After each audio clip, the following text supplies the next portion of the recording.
오늘 본문은 좀 길어서요. 다 함께 성경을 찾으셔서 함께 읽도록 하겠습니다. 창세기 9장 18절부터 29절까지 말씀입니다. 창세기서 9장 18절로부터 29절까지 말씀.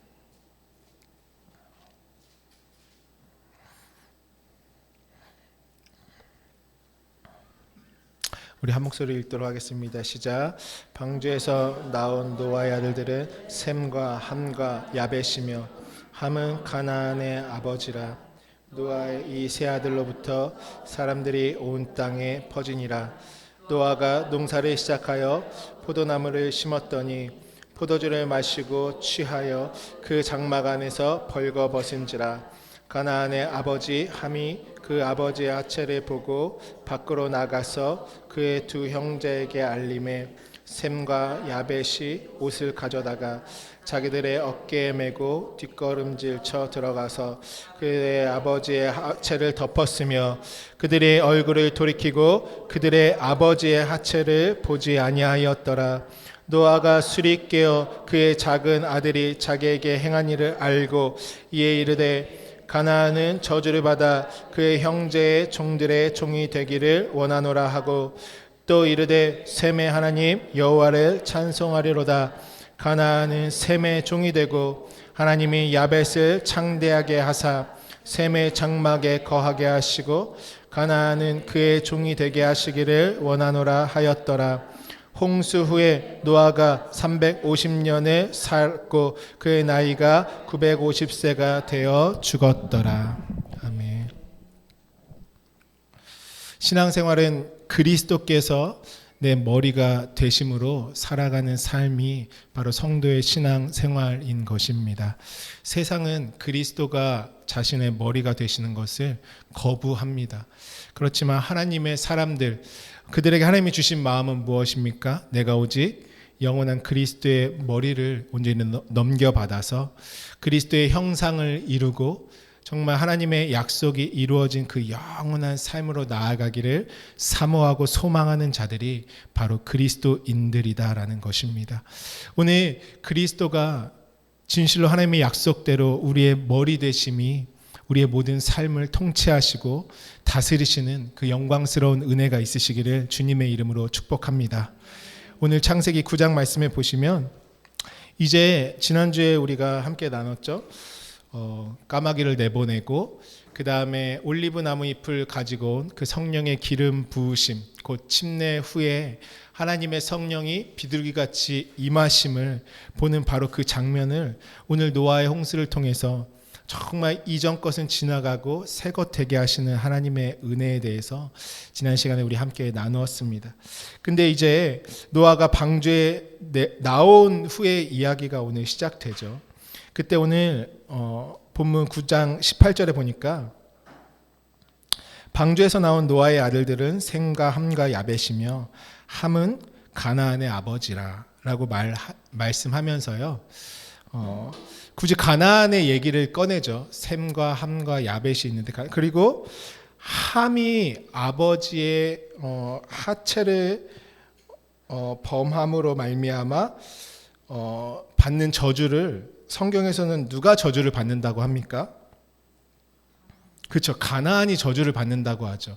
잘못은 함이 했는데 그 저주는 가나안이 받습니다.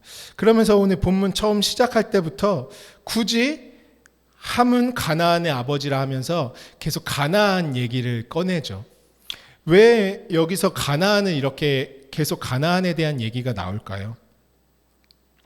가나안이라는 것은 하나님께서 약속으로 주신 땅을 상징하기도 합니다. 곧 이 가나안 함의 자녀인 가나안으로 말미암아 나온 족속들이 지배하며 살아가는 곳이 가나안이라는 곳입니다. 그러니까 여러분, 우리가 가나안이라고 생각할 때에 처음부터 무조건 좋은 땅이 아니에요. 거기가 좋은 땅이 되려면 들어가서 하나님의 명령대로 다 7 족속을 진멸해야지만 그것이 하나님의 약속의 땅이요 좋은 땅이 되는 것입니다. 진멸하지 않으면 하나님의 약속의 땅이 안 되는 것이죠. 그러니까 우리가 성경을 볼 때요, 애굽과 광야와 가나안 이야기하면서 마치 그 가나안 땅을 내가 꼭 죽어서 가야 될 나라로 언제부턴가 이상하게 말씀을 왜곡해서 우리 모두가 그렇게 배우고 있다라는 것입니다. 성경에서 가나안은요, 내가 죽어서 갈 어떤 좋은 나라를 말하는 것이 아니라 점령해서 약속의 땅이 되게 하는 그 나라를 말하는 것이 가나안 땅인 것입니다. 그러니까요, 하나님의 나라라는 건요, 어디에 먼저 임해야 하는 것입니까?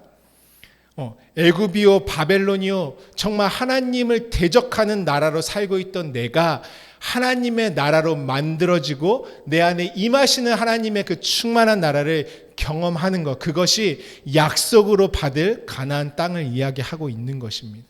그러니까 오늘 함의 이야기를 통해서 왜 가나안을 부각하고 있습니까? 가나안의 처음 상태가 이러했다라는 것이고, 가나안은 원래는 함의 자손들이었다. 그러면서 하나님의 약속으로 주실 땅을 처음에 어디서부터 시작하는지 미리 말씀해주고 계신 것입니다.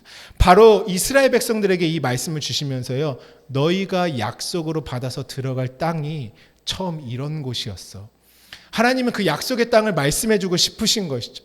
근데 그 약속의 땅에 처음 누구로부터 시작하냐면 저주받은 함으로부터 시작한 것이 그곳이 된다라는 것입니다. 우리가 하나님의 나라가 되는데요, 우리는 처음에 어디서부터 시작했습니까? 함과 같이 육체로부터 시작한 자들이다라는 것이죠. 육체로부터 시작된 나를 하나님의 나라라는 개념을 우리가 주기도문 배우면서 바실레이아, 나라라는 것을 우리가 철저하게 장소를 얘기하는 것이 아니었죠. 그 단어 바실레이아는 통치, 왕국을 상징하는 것입니다. 그러니까 하나님의 나라라는 것은 하나님이 진리로 다스리시는 그곳이 하나님의 나라다라는 것입니다. 오늘날의 그 나라 되게 하시기 위해서 나의 존재 자체를 하나님의 약속이 이루어지는 약속의 땅이 되게 하기 위하여서 돌짝밭이요, 가시밭이요, 길가밭인 나를 옥토되게 하셔서 하나님의 모든 약속과 복과 생명을 소유한 그 아름다운 땅이 되게 하시는 것, 그것이 성도가 이 땅에서 누리고 완성되는 하나님의 나라 이야기다라는 것입니다. 그러니까 하나님의 나라라는 것은요, 이 땅에서 있어야지 죽어서도 있는 것이 하나님의 나라입니다. 이 땅에서는 이루어지지 않았는데 나는 죽으면 하나님의 나라가 있을 거야라는 그 나라는 없다라는 것이죠.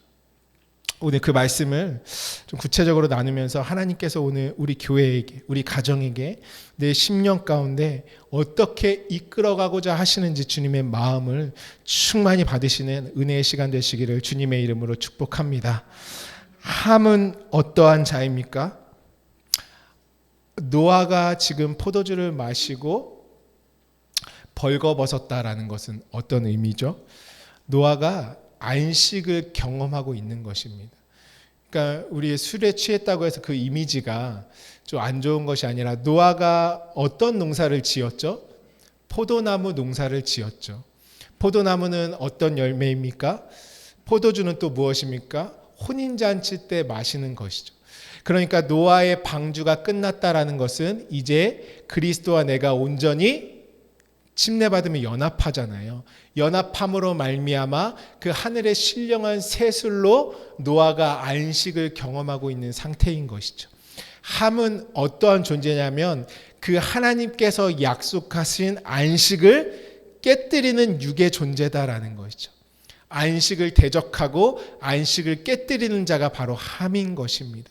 그러니까 하나님의 약속을 땅의 것으로 밖에 받을 수 없는 곧 함의 눈은 어떠합니까? 마치 하와가 뱀의 속임으로 말미암아 하나님이 주신 생명나무를 선악을 알게 하는 나무로 취했던 것처럼 자신의 눈에 보기에 좋은 그 의를 택하여서 아버지의 안식을 논한 것이죠.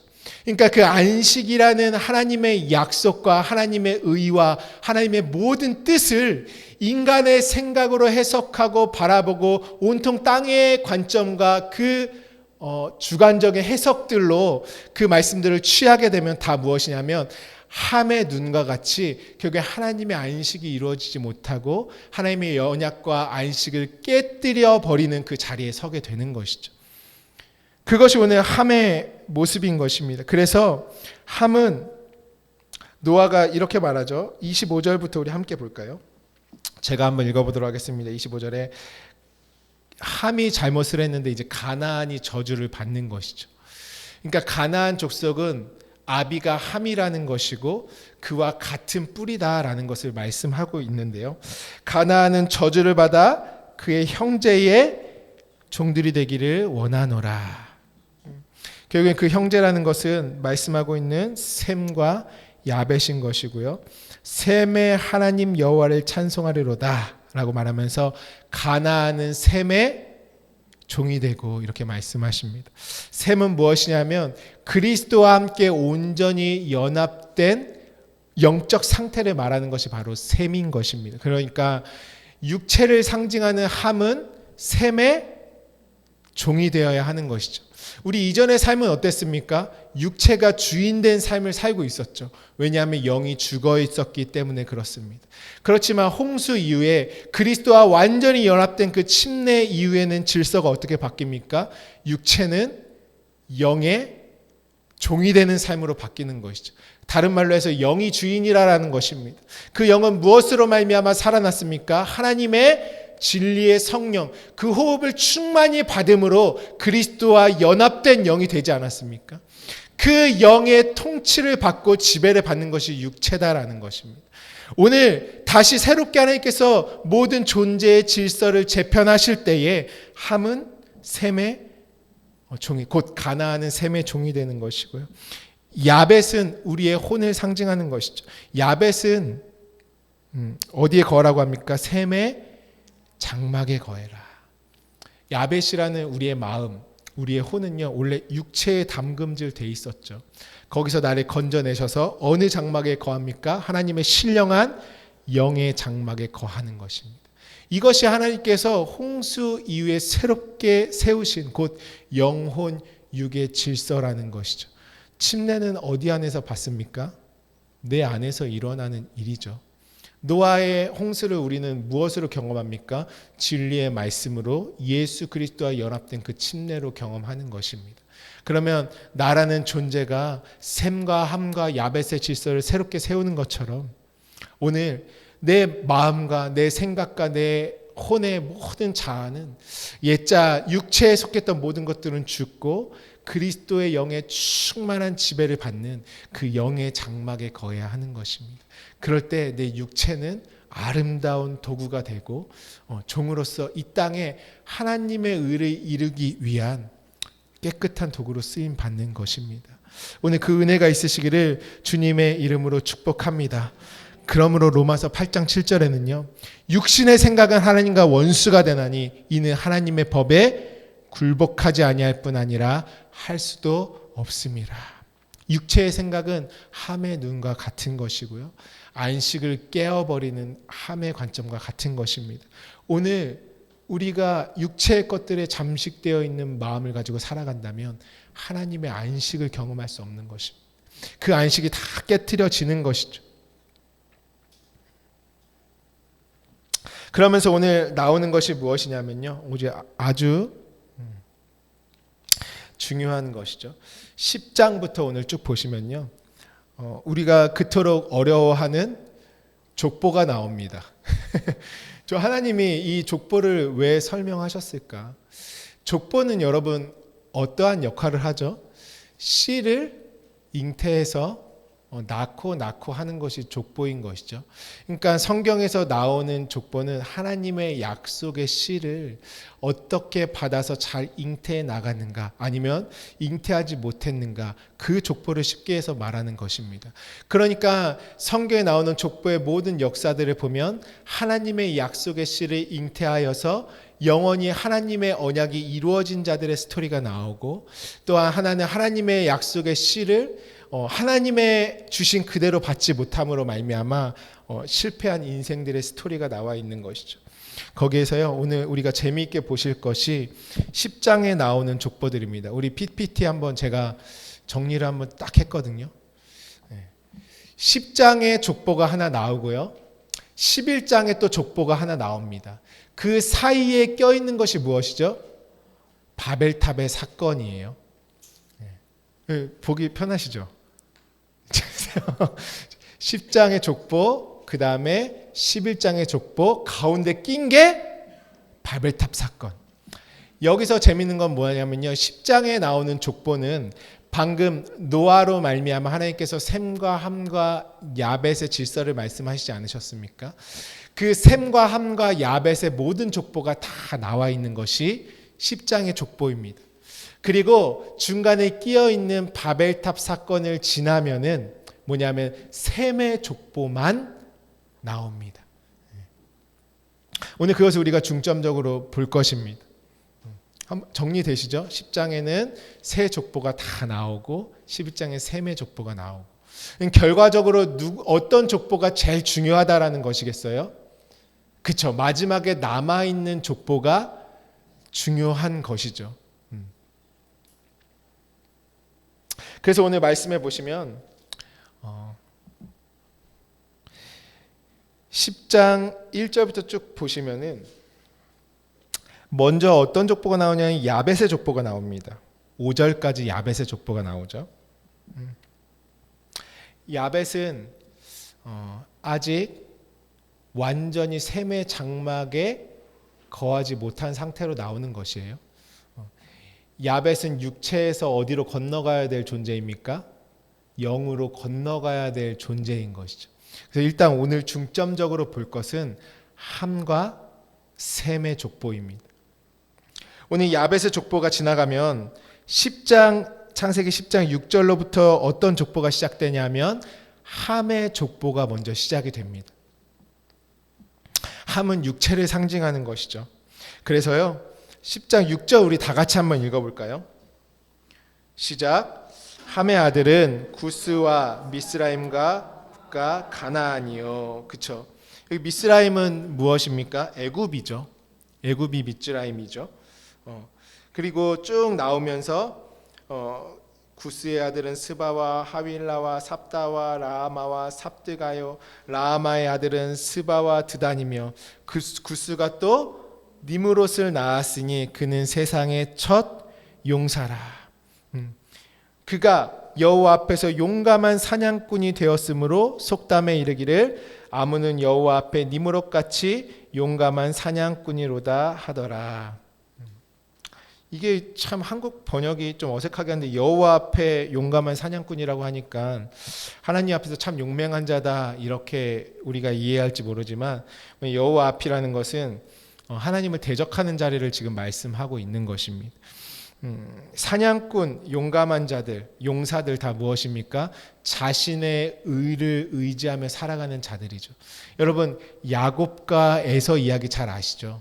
에서는 어떤 자였습니까? 용감한 사냥꾼이었죠. 어디서 사냥을 했나요? 들에 나가서 사냥하는 자였습니다. 들이라는 것은 무엇이냐면 들은 어떤 곳이죠? 집이 아니죠. 그러니까 성전 바깥에서 자신의 의를 의지하며 사냥하는 존재예요. 근데요, 아버지 이삭이 야곱과 에서를 축복하기 위해서 뭘 준비해오라고 하죠?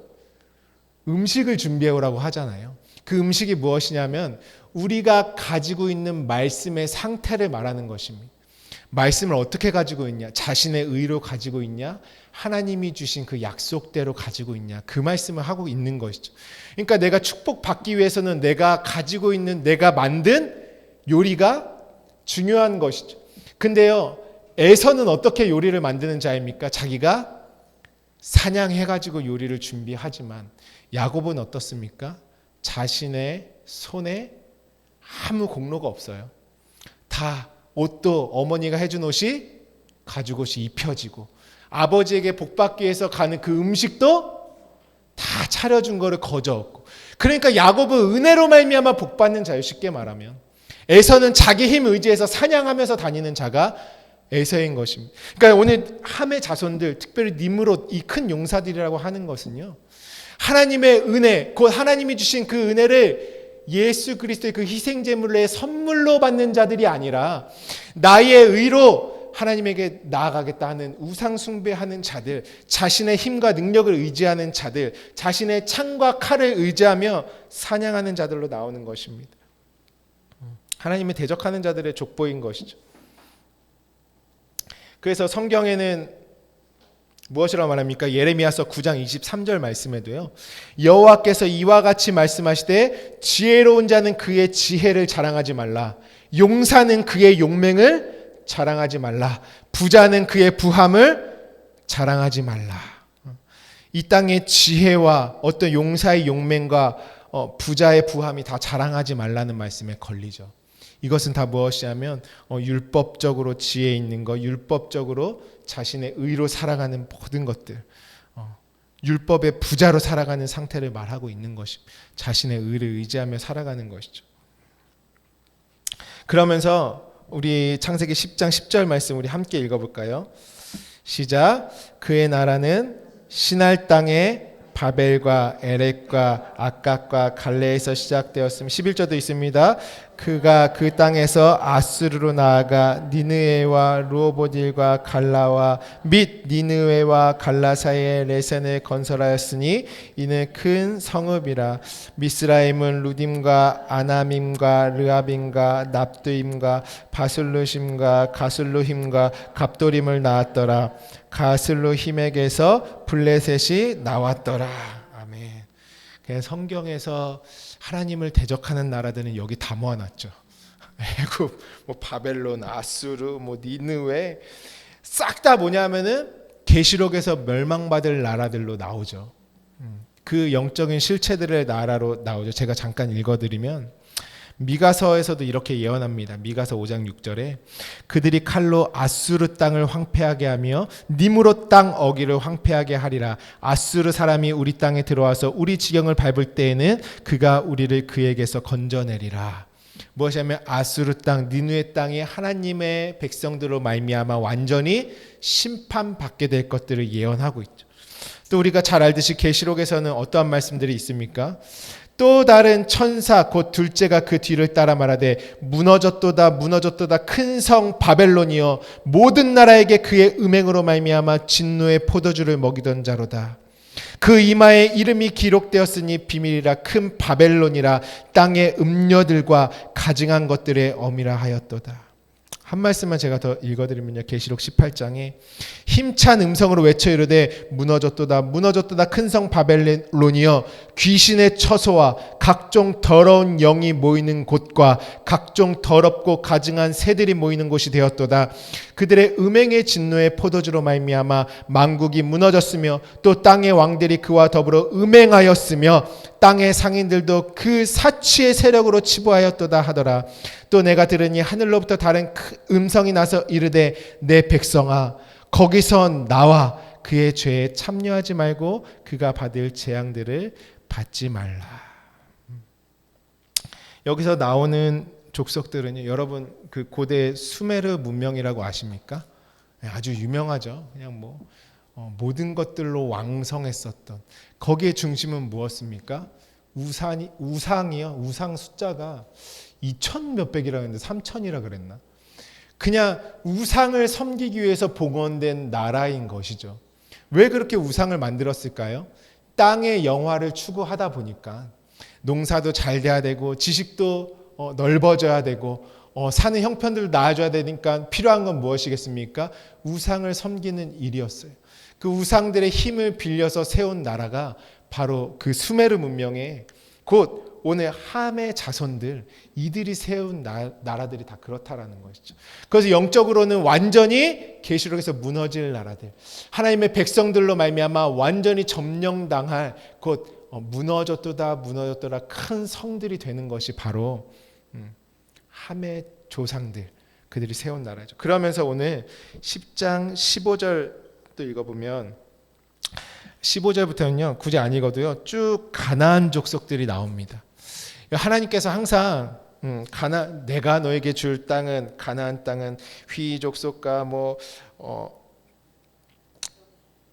헷 족속과 여부스 족속과 아모리 족속과 맨날 나오잖아요. 계속 내가 너에게 줄 땅을 이러면서 그 가나안 땅이 이제 얘기가 나오는 것이죠. 하나님께서 약속으로 주실 땅. 근데 그 땅이 지금 어디에 속해 있습니까? 함의 족보에 들어가 있어요. 하나님이 약속으로 주실 땅인데 지금 저주받을 함과 그 함 안에 가나안 족속으로 들어가 있는 것입니다. 그러니까 그 땅이 하나님의 약속의 땅으로 만들어진다라는 것이에요. 완전히 진멸해서요. 그러면서 이제 10장 21절부터는 이제 드디어 어떤 족보가 나옵니까? 셈의 족보가 나오죠. 근데 여러분 보시면은 10장에서도 셈의 족보가 나오고 11장에서도 셈의 족보가 나옵니다.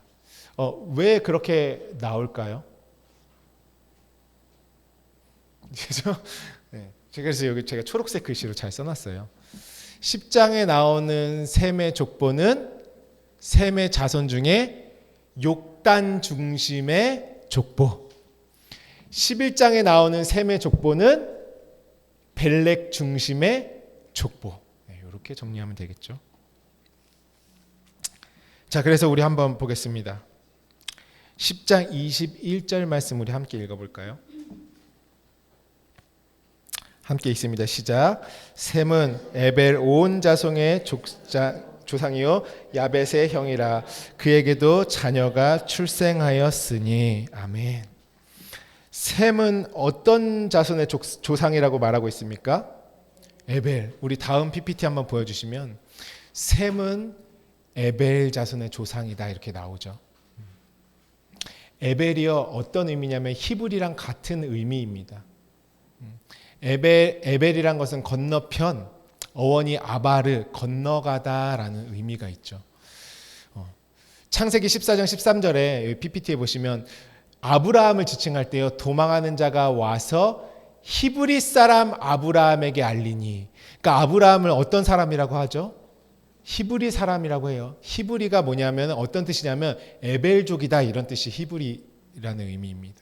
그러니까 에벨족 곧 셈의 자손인 에벨 족속이다라는 의미가 히브리라는 뜻입니다.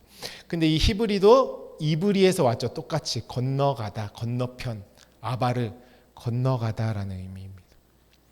오늘 이 본문 10장 21절에 보시면 셈은 에벨 온 자손의 조상이요 하면 이건 어떤 의미냐 하면요. 셈은 모든 건너가는 자들의 조상이다 이런 의미예요. 이해가 되시죠? 왜 수많은 셈의 족보 중에서 가장 먼저 셈은 에벨 온 자손의 조상이다 이렇게 말하냐면 에벨을 강조하냐면요. 셈이라는 그 셈의 그 영을 상징하는 것이죠. 그 모든 자손들은 뭐냐면 다 건너가는 자들이다라는 의미고요. 셈은 그 모든 건너가는 자들의 조상이다라는 것이에요. 너무 중요한 것이죠. 그러니까 하나님의 영에 속한 자들은 다 정체성이 어떠한 자들입니까? 이 땅을 건너가는 자들로 사는 자들입니다. 근데 함의 자손들은 어떠한 자들이죠? 이 땅에 제국을 세우고 왕국을 세우면서 자신의 힘으로 이 땅에서 영원히 부귀영화를 누릴 것처럼 살아가고 있는 자들이 함의 자손인 것이에요. 그렇지만 약속받은 그 셈의 자손들은 다 어떤 자들이면 이 땅을 건너가는 삶을 사는 것입니다. 그것이 히브리인들의 정체성이고 그것이 바로 주 예수 그리스도가 머리 된 그 사람들의 정체성인 것이죠. 이 건너감의 의미는 무엇입니까? 이것은요 단순히 우리가 이 건너가다를 생각할 때요 이전에는 이 세상 다 부질없지 뭐 그냥 다 건너가는 나그네 인생이요 그냥 본향 향해 가는 것이요 이렇게 얘기하잖아요. 이 건너가는 의미가 사실 그렇게 있지 않아요. 성경을 진짜 깊이 보면요 건너가는 것은 어떤 의미냐면 육에 속한 모든 것에서 영에 속한 것으로 여러분 삶을 힘있게 사십시오. 긍정적이고 기쁘게 살아가십시오. 그 사고방식이 약간 이상해요. 그러니까 크리스천들이 건너간다는 삶을 묵상할 때요. 자꾸만 삶을 인생을 약간 포기하게 만드는 너 이 땅에 욕심 있지 마 이러면 물론 욕심이 있으면 안 되죠.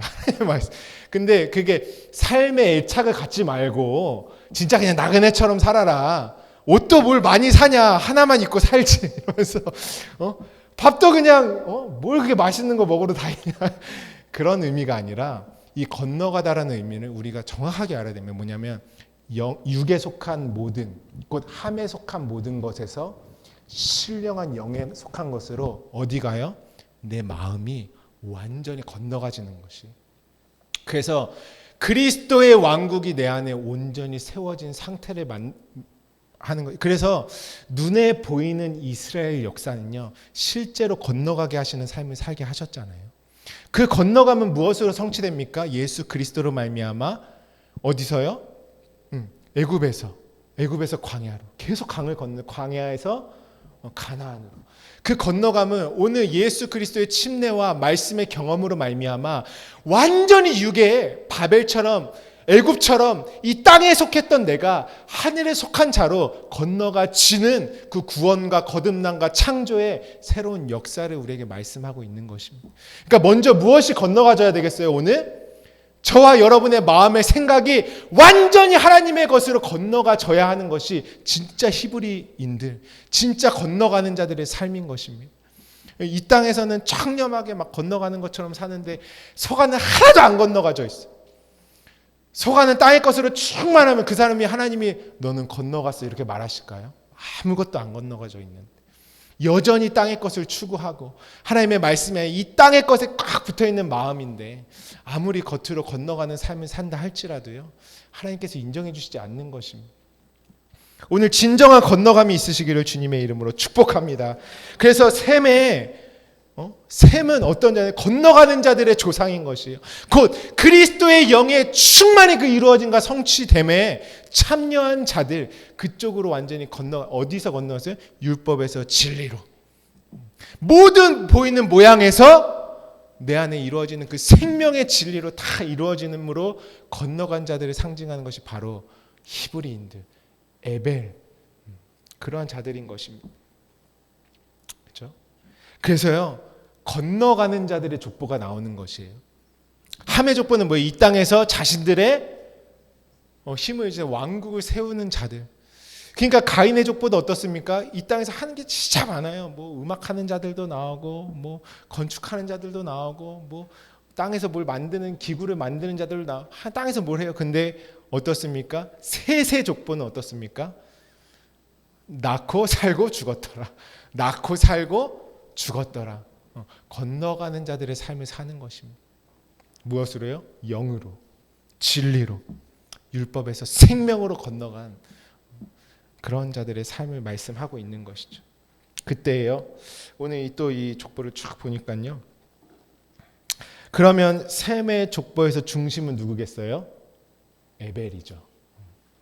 에벨이 중심이에요. 건너가는 자들이기 때문에. 자, 25절 함께 보겠습니다. 25절 전까지는 에벨이 이제 낳기까지의 이야기고요. 10장 25절 우리 같이 한 목소리로 있습니다. 시작. 에벨은 두 아들을 낳고 하나의 이름을 벨렉이라 하였으니 그때에 세상이 나뉘었으며 벨렉의 아우의 이름은 욕단이며. 어디서부터 세상이 나뉘냐면요. 갑자기요. 셈의 족보가 탁 나오다가 세상이 두 개로 확 나눠져요. 어떻게 나누냐면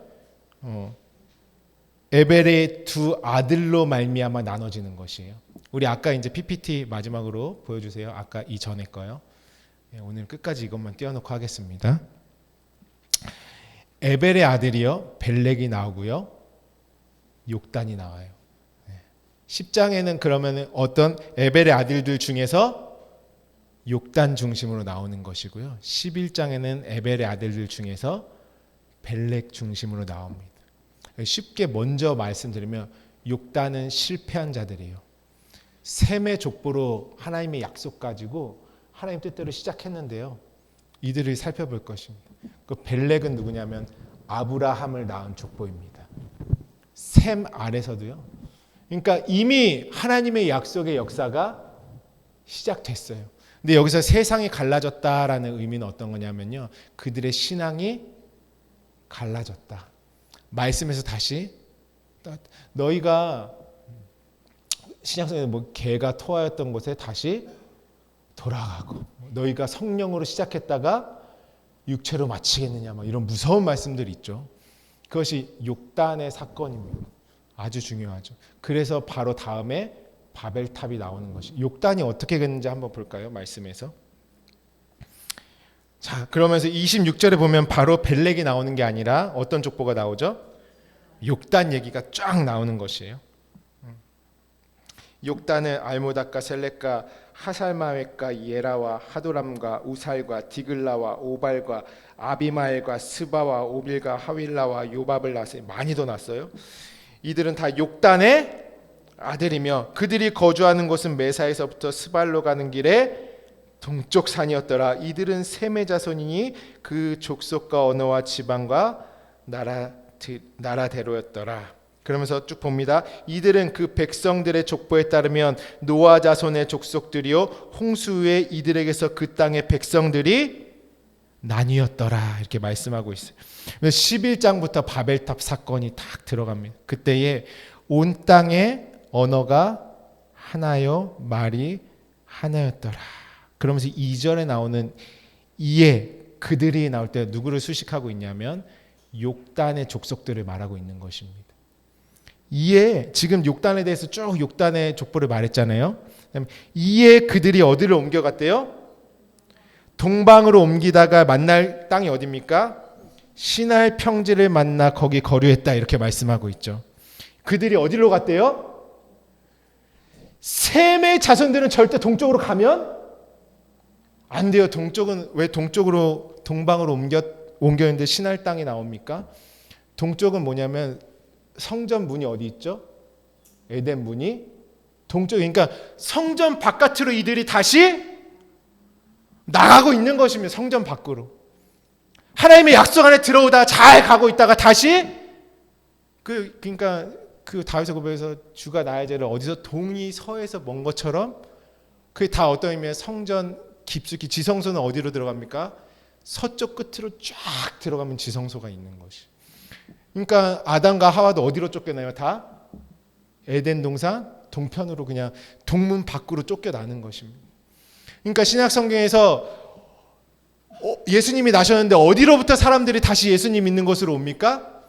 동방에 있는 박사들이, 그러니까 성전 밖에 있던 자신의 지식으로 살던 그들이 예언을 보고 어디로요? 성전 있는 곳, 주님이 계신 곳으로 다시 회복되는 것이 마태복음의 주님의 나심의 시작인 것이에요.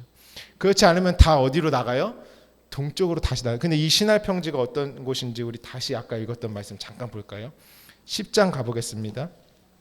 10장 10절 봅니다. 10장 10절 같이 읽습니다. 시작. 그의 나라는 시날 땅에 바벨과 에렉과 쭉 나오죠. 이제 무엇이냐면 시날 땅에 누가 이미 진치고 있었어요? 함의 족속들이요. 그 수메르 그 문화 그 왕국을 세워놓고 이미 그곳에서 하나님을 대적하는 나라들을 왕성하게 펼치고 있는 곳으로 누가 들어갔어요? 셈의 자손들이 다시 동쪽으로 나가서 만난 곳이 그곳이에요. 그래서요, 여러분 바벨탑은 함의 자손 니므롯들만 지은 것이 아닙니다. 여기서 누구랑 같이 짓냐면요, 셈의 자손들이랑 같이 짓는 게 바벨탑이에요. 하나님의 약속 받은 자들이요 다시 동쪽으로 나가서 함께 지은 것이. 그래서 뭐라고 하냐면은 서로 말하되 자 벽돌을 만들어 경고하면서 하나님 다시 자신의 의로 이 땅의 왕국들을 세워가는 것입니다. 마치 가인이 어떤 성을 지었죠? 하나님의 얼굴을 떠나서. 가인도 똑같이 어디서 에덴 동산 밖으로 쫓겨나서 거기서 에녹 성을 짓죠. 에녹이 어떤 뜻인 줄 아십니까? 에녹이 봉헌하다라는 의미예요. 에녹이. 그러니까요, 가인이 지금 막 자신의 뜻대로 뭔가 성을 지은 거 지금 뭐 하려고 짓는 거냐면 하나님 앞에 봉헌하겠다고 자신이 짓는 것이에요. 다. 이들도 바벨탑 왜 짓는 것입니까? 타 우상들에게 봉헌하기 위한 그 나라의 상징들로 짓는 것입니다. 무엇인가 자신의 뭔가 드리겠다.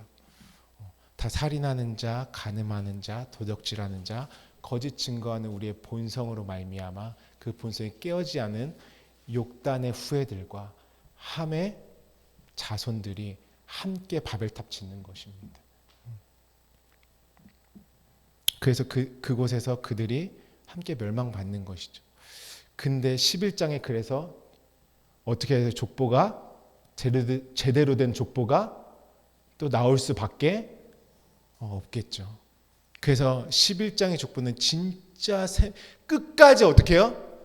성전 안에서 하나님의 약속을 충만히 받아서 낳고 잉태해서 낳는 그 벨렉, 진짜 건너가는 자들의 족보가 11장에 나오는 것이. 11장에 보시면은 결국에는 이 벨렉으로부터 누가 나옵니까? 우리 11장 26절 함께 보겠습니다. 거기서부터 우리 함께 볼까요? 11장 16절. 이제 에벨이 또 나오죠. 읽습니다. 시작. 에벨은 34세에 벨렉을 낳았고 벨렉을 낳은 후에 33년을 지내며 자녀를 낳았으며 벨렉은 30세에 룰을 낳았고 룰을 낳은 후에 209년을 지내며 자녀. 그러면서 26절 함께 읽습니다. 시작. 데라는 70세에 아브라함과 나홀과 하란을 낳았더라. 그러면서 데라의 족보로 이어지면서 아브라함이 하나님의 약속을 소유하는 그 거룩한 약속의 계보가 이어지는 것입니다. 같이 출발했는데 어떻게 됐어요? 성령으로 시작했다가 육체로. 왜 그럴까요, 여러분? 진멸하지 않아서 그렇습니다. 완전히 내 안에 땅의 것들이 진멸돼야 되는데요. 내가 약속의 땅이 되어야 되는데요. 나는 안 되고 계속 다른 약속의 땅만 보고 있으니까 진멸이 안 되는 거예요. 말씀이 없는 것입니다. 그러니까 계속 무엇을 합니까? 세상 사람들이 똑같이 쌓아가는 것을 누구도 쌓으려 그래요? 예수 안에 약속 안에 들어온 자들도 똑같이 그 일을 행하면서 삽니다. 건너가는 자의 삶을 살지 못하는 것이고요. 계속 이 땅에 왕국을 세우는 자들로 사는 것이죠. 여러분 어떠한 자들이 되기를 원하십니까? 끝까지 건너가는 자들이 되시길 주님의 이름으로 축복합니다. 정말 이 땅에 건너가는 자로 살아가시길 주님의 이름으로 축복합니다. 영으로 건너가줘야 되는 것이죠. 우리 느헤미야서 9장 말씀, 우리 거의 이제 마지막 말씀인데요. 느헤미야서 9장 7절부터 보시면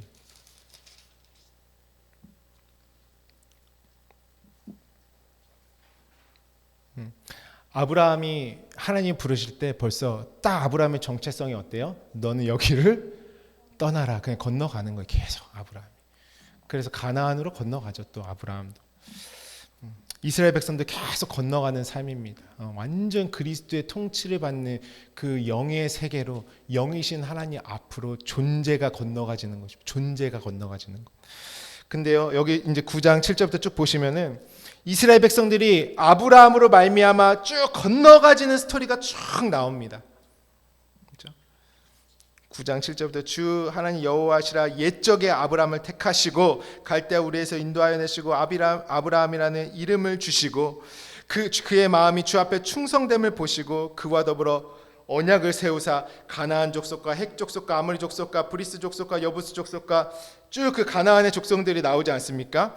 그 약속의 땅을 주시기 위해서 했는데 이들이 지금 그 약속의 땅에 들어가 있는 상태가 된 것이죠. 이스라엘 백성들이. 근데요, 우리 35절 함께 읽어볼까요? 35절 가서요. 지금 계속 건너가는 스토리예요. 그들의 역사들. 35절 읽습니다. 시작. 그들이 그 나라와 주께서 그들에게 베푸신 큰 복과 자기 앞에 주신 넓고 기름진 땅을 누리면서도 주를 섬기지 아니하며 악행을 그치지 아니하였으므로 36절 우리가 오늘날 종이 되었는데 곧 주께서 우리 조상들에게 주사 그것의 열매를 먹고 그것의 아름다운 소산을 누리게 하신 땅에서 우리가 종이 되었나이다. 아멘. 어떻게 살합니까? 하나님의 약속의 땅인데 이들은 여전히 종으로 살아가는 것입니다. 가나안 땅 갔으면 행복해야죠. 가나안 땅 갔으면 하나님이 주신 대로 누려야죠. 근데 이들은 가나안 땅이 아니라 여전히 함의 족속들이 살고 있는 땅으로 살아가는 것입니다. 왜요? 다 진멸하지 않아서. 하나님이요 이스라엘 백성들을요 출애굽 시키시고요. 우리 마지막으로 읽어보겠습니다. 출애굽기 말씀입니다. 출애굽기 13장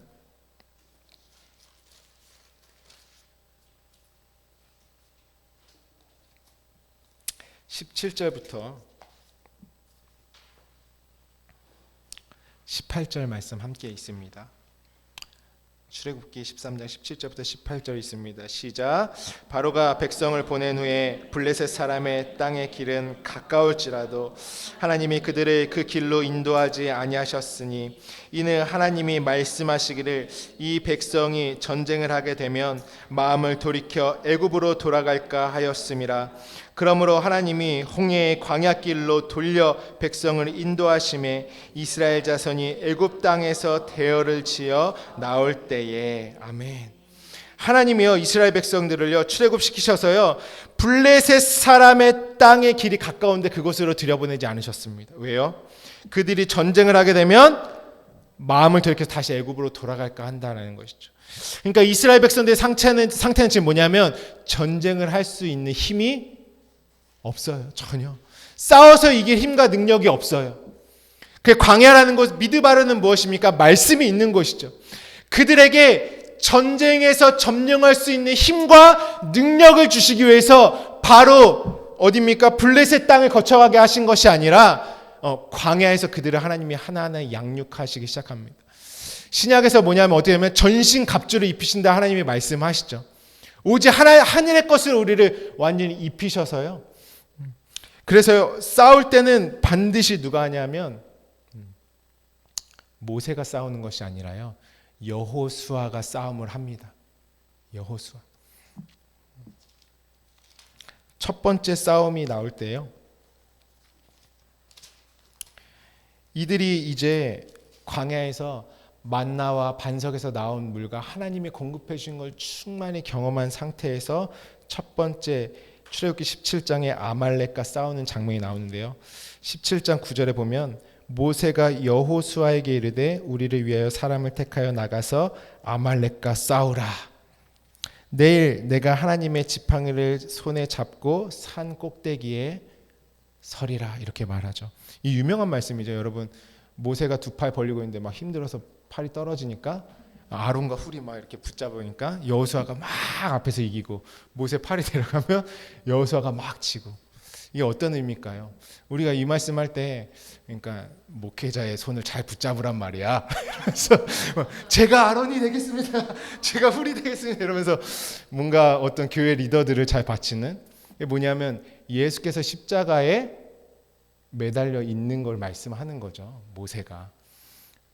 이렇게 물론 그래도 나쁘진 않죠. 서로 도와주면 좋으니까 기도로 세워주고.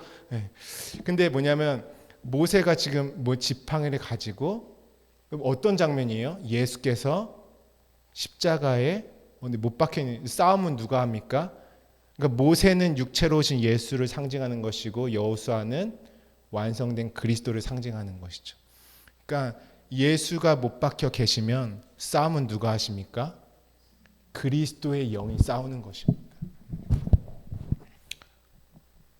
그러니까 성령이 강하게 역사하시려면 무엇이 전제돼야 돼요? 예수께서 십자가에서 어디서요? 소돔과 고모라 같은 그 멸망의 땅에 서 계셔야 되는 것이에요. 어떻게 해요? 내 안에 굳건하게. 그 어디 장대에 높이 달린 노뱀을 봐라. 그러면 살리라. 그때 그 모세가 팔을 벌리고 있고 예수께서 십자가에 못 박혀 있다는 건 또 어떤 의미입니까? 우리가 이미 다 그 안에서 죽었다. 그럼 싸움은 누가 하고 있습니까? 여호수아, 그리스도의 영이 싸우시는 것입니다. 모든 문제를 그리스도의 머리 대심이 해결하시는 것이에요. 그래서 가나안 점령은 누가 합니까, 여러분? 여호수아가 하는 것이죠. 여호수아는 그리스도를 상징하는 것이 여호수아입니다. 사도행전 말씀을 보시면요. 그런즉 이스라엘 온 집은 확실히 알지니 너희가 십자가에 못 박은 이 예수를 하나님이 주와 그리스도가 되게 하셨느니라. 그러니까 예수가 그리스도가 되심을 증거하는 것이 복음이라고 했죠. 그리스도가 되심을 왜 증거합니까? 육체로는 죽고 그분의 영의 완전한 통치까지가 우리의 구원이라는 것이고요. 그것이 그리스도의 영에 지배받는 삶을 말하는 것입니다. 가나안은 뭐가 점령하는 거냐면 하나님의 성령이 그 일을 행하시는 것입니다. 근데 가나안의 점령의 순서가 있어요. 오늘 그거 하고 우리 함께 기도하겠습니다. 순서 첫 번째는 내가 그 가나안 약속의 땅이 되어지는 내 안에 말씀의 점령이 있어야겠죠. 성령께서 어떤 일을 하십니까? 나란 땅을 완전히 점령하십니다. 예수가 죽으시고 성령의 충만은 뭐냐면 내가 약속의 땅 되게 하심이에요. 욕단 같은 함의 자손들 같은 이 땅의 육체에 속한 모든 것들을 다 무너뜨리시고 나라 하여금 진짜 건너가는 자의 삶이 되게 하시는 은혜. 그것이 진리의 성령의 역사 아니고서는 이루어질 수 없는 것입니다. 싸움은 그것이 성령께서 그리스도의 영이 하시는 것이죠. 그러면 무엇입니까? 그 다음에 내가 그분과 연합한 내가 그리스도가 머리가 된 내가 그때부터 내 모든 환경과 삶과 또한 아직 점령되지 않은 다른 영혼의 모든 땅들을 점령하러 나아가는 것입니다. 그분과 함께. 그때 여기서 중요한 것이 무엇인 줄 아십니까? 광야에서 하나님의 양육을 어떻게 받느냐에 따라서 달려있는 것이에요. 하나님이요 이스라엘 백성들을 약속하실 때요. 그들이 약속의 민족이긴 하지만요. 그들에게 애굽에 있을 때는 약속을 말씀하시지 않으셨어요. 하나님만 기억하셨어요. 어떻게? 아브라함과 이삭과 야곱과 했던 약속을 기억하사 그들을 이끌어 가셨죠. 근데요. 하나님이 광야에 오니까 그들과 언약하기 시작하십니다. 다시 아브라함과 이삭과 야곱과 했던 약속을 무엇으로 언약하냐 하면요. 눈에 보이는 모든 것 가지고 설명해 주시면서 언약을 하십니다. 만나와 반석의 물과 보이는 성전과 모든 율법의 규례들을 주시면서 그들과 약속하시기 시작하는 것이에요. 근데요. 거기서 우리가 잘 받아야 될 게 뭐냐면 하나님이 주신 약속이 어디로 건너가줘야 돼요? 내 안에 이루어질 영의 양식으로 건너가져야 하는 것입니다. 그 히브리가 돼야 되는 것이에요. 그러한 자들이 땅을 점령하며 나아가는 그리스도의 영의 충만한 삶으로 이어지게 되어 있습니다. 그러니까 광야에서 말씀 생활, 만나 생활, 만나가 왜 다음 날까지 두면 썩어지는지 아십니까? 다음 날까지 뒀다라는 건 무엇이에요? 이들이 하나님의 약속을 땅의 정욕으로 받았다라는 의미예요. 그러니까 썩어질 양식으로 너희가 다 바꾸니까 다음 날 썩어지죠. 정욕으로 받는 것이 아니라 하나님의 약속을 내 안에 이루어질 생명으로 받을 때 썩지 않는 영혼의 양식이 돼서 내 안에 그리스도가 완전히 점령하시는 가나안이 된다라는 것입니다.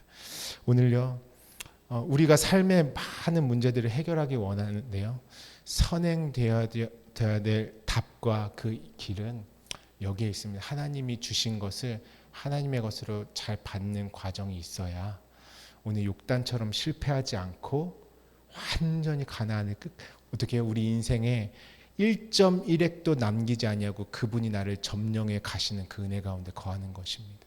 그러면 우리의 삶은 무엇이 우리를 살아가게 하겠습니까?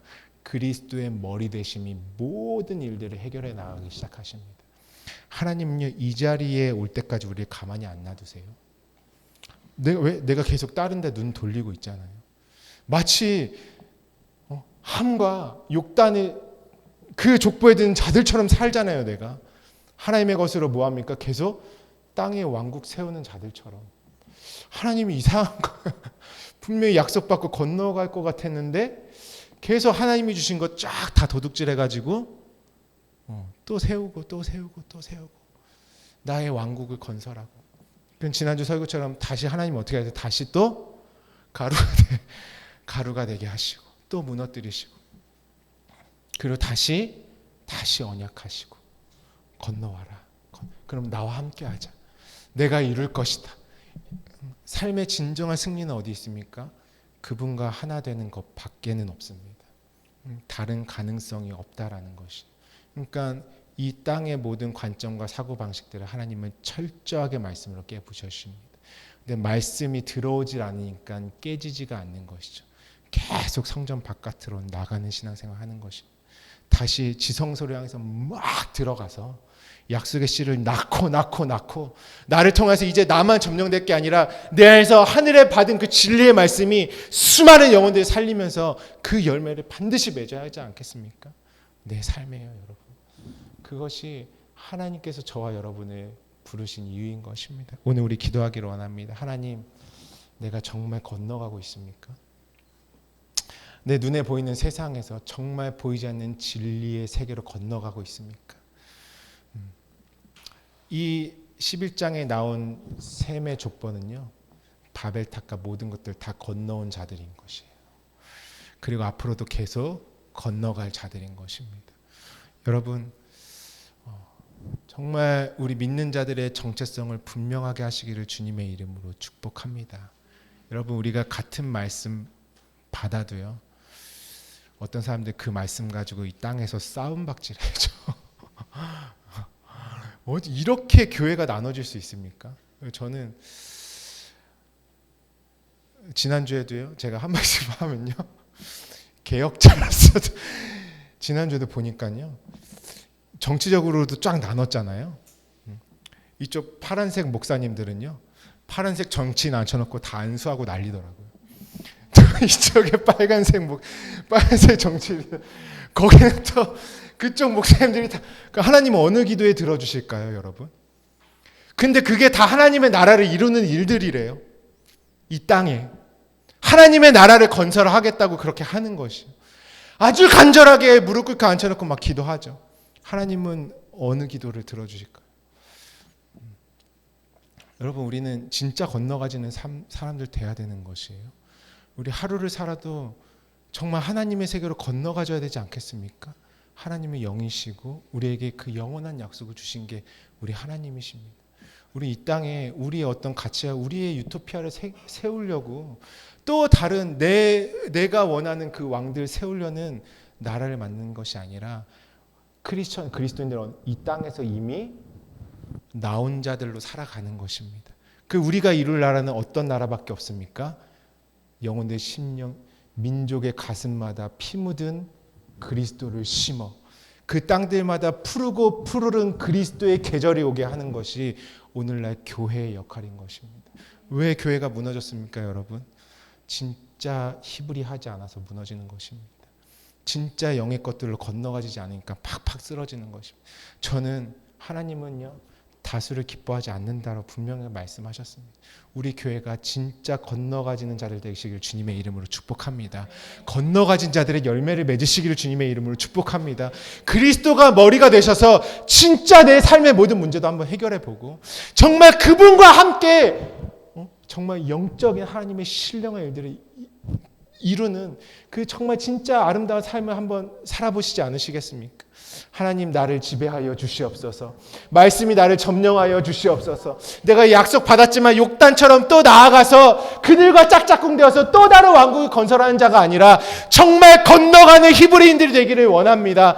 정말 육에 속한 모든 것에서, 정말 이 땅에 속해서 나를 잠식하고 있는 이 육체 모든 것들에서 주님 진리의 말씀으로 영의 세계로 나를 건져 올려 주시옵소서.